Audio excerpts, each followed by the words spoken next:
بسم اللہ الرحمن الرحیم اللہم صلی علی محمد وآل محمد من الشیطان الرجیم بسم اللہ الرحمن الرحیم اللہم صلی علی محمد وآل محمد۔ گزشتہ ویڈیو میں ہم نے ذکر کیا ہے کہ غسل کی واجب غسل کی 6 قسمیں ہیں، اور جنابت میں ہم نے تفصیل بتائی ہے کہ جنابت 2 چیزوں سے واجب ہوگا۔ آج ذکر کریں گے غسل کا طریقہ کیا ہے۔ غسل کا طریقہ یہ ہے کہ یا آپ غسل ترتیبی کریں گے یا آپ ارتماسی کریں گے۔ غسل ترتیبی آپ جیسے نل کے نیچے نہا رہے ہیں، فوارہ ہے یا لوٹے سے یا ڈول سے یا ان چیزوں سے، مثلا تھوڑا سا پانی ہے اس سے آپ اٹھا کے اپنے اوپر ڈال رہے ہیں، غسل کر رہے ہیں، یا مثلا کہ شاور کے نیچے نہا رہے ہیں، یہ تمام غسل ترتیبی ہوں گے۔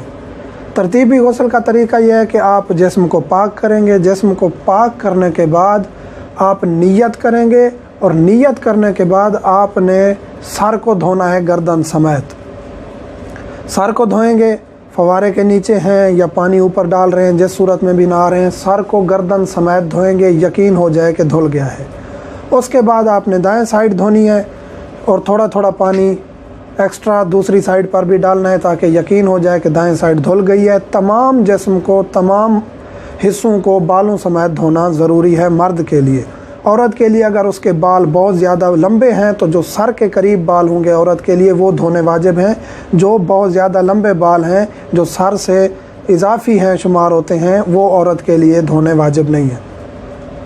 مرد کے لیے اور عورت کے لیے باقی غسل کا طریقہ ایک ہی ہے، سر دھوئیں گے گردن سمیت، پھر دائیں سائڈ، پھر بائیں سائڈ، اور جب یہ مکمل ہو جائے گا تو آپ کا غسل درست ہوگا۔ اسے غسل ترتیبی کہتے ہیں۔ پہلے نیت کریں گے، نیت کر کے آپ غسل شروع کریں گے، جسم پاک کرنے کے بعد نیت کر کے آپ نے غسل کرنا ہے۔ غسل کے لیے بھی وہی جو ہم نے وضو کی شرائط بتائی ہیں کہ پانی بھی پاک ہونا چاہیے، پانی مباح ہونا چاہیے، غصبی نہیں ہونا چاہیے، اور آپ نے جو غسل کرنا ہے وہ مضاف پانی بھی نہیں ہونا چاہیے، مثلا کہ شربت وغیرہ نہ ہو اس کا، مثلا کہ مٹی اتنی بہت زیادہ نہ ہو کہ وہ پانی شمار نہ ہو، یا مثلا کہ حتیٰ کہ گلاب کا جو عرق ہے، جو آب گلاب ہے، اس سے بھی آپ وضو یا غسل نہیں کر سکتے۔ یہ تھا ترتیبی کا طریقہ۔ غسل ترتیبی یہی طریقہ ہے جو میں نے عرض کیا ہے۔ ایک اور سوال ہوتا ہے کبھی کبھی کہ ہم شاور کے نیچے ٹھہر جائیں اور نیت کر لیں کہ اب ہم سر دھل رہا ہے، ہمارا دائیں سائڈ دھل رہی ہے، اور ہم شاور کے نیچے ٹھہرے رہیں یا تھوڑی سی جسم کو حرکت دے لیں وہیں، تو ایسا نہیں ہے۔ آپ سر کو دھوئیں گے پہلے یقینی طور پر، پھر آپ دائیں سائڈ کو دھوئیں گے یقینی طور پر، پھر آپ بائیں سائڈ کو دھوئیں گے۔ سر کو دھونا علیحدہ ضروری ہے۔ اس کے بعد ارتماسی ہے۔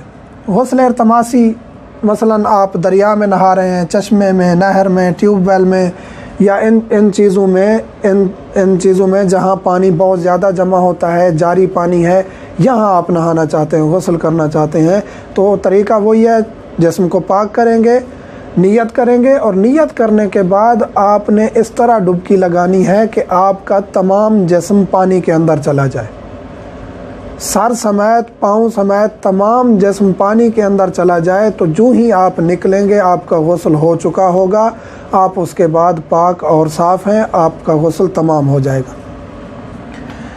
اور یہ ترتیبی اور ارتماسی غسل کا طریقہ یہ تمام چیزوں میں چلے گا۔ مثلا کہ آپ غسل جنابت کر رہے ہیں تو بھی یہی طریقہ ہے، آپ غسل حیض کر رہے ہیں تو بھی یہی طریقہ ہے، آپ نفاس کر رہے ہیں تو بھی یہی طریقہ ہے، آپ میت کو غسل دے رہے ہیں تو وہ بھی یہی طریقہ ہے۔ 3 غسل جو میت کو دیے جاتے ہیں، بیری کا، کافور کا یا صاف پانی کا، یہ تمام جو ہم نے 6 چیزیں بتائی ہیں، حیض، نفاس، استحاضہ، میت، مس میت، یہ تمام غسل کا طریقہ یہی ہے، ترتیبی یا ارتماسی، کوئی اور طریقہ نہیں ہے۔ تمام جو بھی غسل واجب ہو، مرد پر، عورت پر، میت کو غسل دے رہے ہیں، تو تمام کا طریقہ یہی ہے، یا آپ ترتیبی کریں گے یا آپ ارتماسی کریں گے۔ مزید اگر سوالات ہیں مومنین کے اس کے بارے میں یا گزشتہ ویڈیوز کے بارے میں، جو بھی سوالات ہیں، واٹس ایپ نمبر حاضر خدمت ہے، ہم انشاءاللہ کچھ دیر میں، 1 دن میں، آدھے دن میں سوالات کا جواب دینے کی کوشش کریں گے۔ والحمدللہ رب العالمین۔